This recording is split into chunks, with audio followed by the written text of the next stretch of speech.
Today I'm going to be doing a book review of the story The Cruel Burden by Okoth Gonza.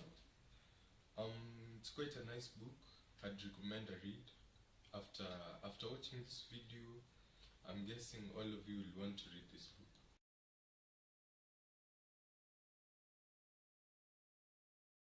book. By personal judgment, I'd say the book is more of fiction and covering some aspects of crime. Now, throughout the story, we see a lot of gunfights. There's a lot of corruption going on, and there's a lot of propaganda also. The plot of the story is quite commendable. We see a nice flow of events from one side to the other.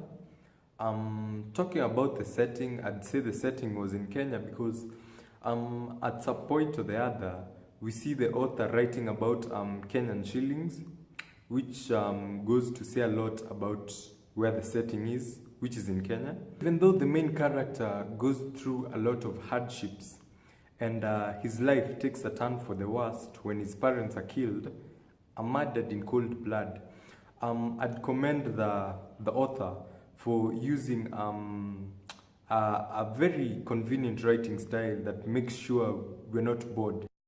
The author creates a very somber atmosphere for his readers. We are able to actually picture the turn of events and actually be able to put ourselves in the shoes of Bona, the main character. The author also uses women. In as much as most of the characters within the book are portrayed as men of the male gender, the author also uses women, like Jane, for instance, who is, in this case, Bona's girlfriend. He uses Jane to show us that women can actually be part of our struggles and they can actually help us to overcome whatever we are struggling towards. Now, within the plot of the story, Bona's girlfriend Jane is able to, through her intervention, is able to save Bona's life when she insists that Bona doesn't meet up with the state's investigations bureau director as planned. Instead, she takes his place and goes to look for the director.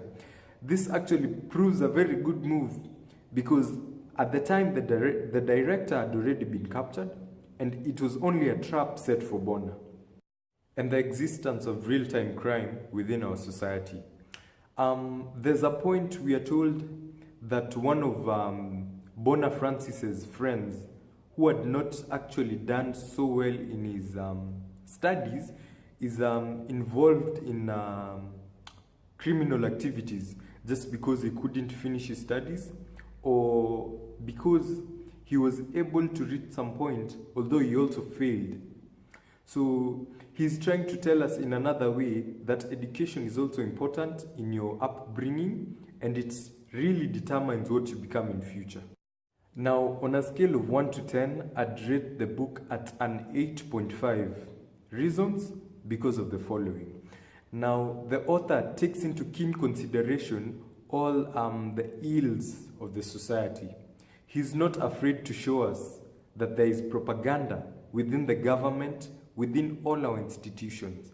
He actually tells us that the gang, this so-called gang, is very powerful to the point that they actually have informants almost everywhere within the country, be it within the government, be it within the law enforcement agencies, like for instance, in the book, he actually tells us that the gang manages to infiltrate the state's investigations bureau, which is not a very easy thing to do unless you have people on the inside.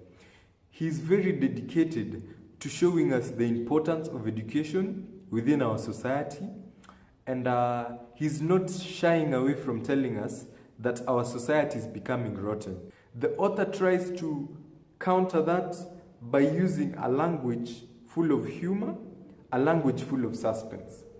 Personally, I find this as a very good trait to use in a book. Why?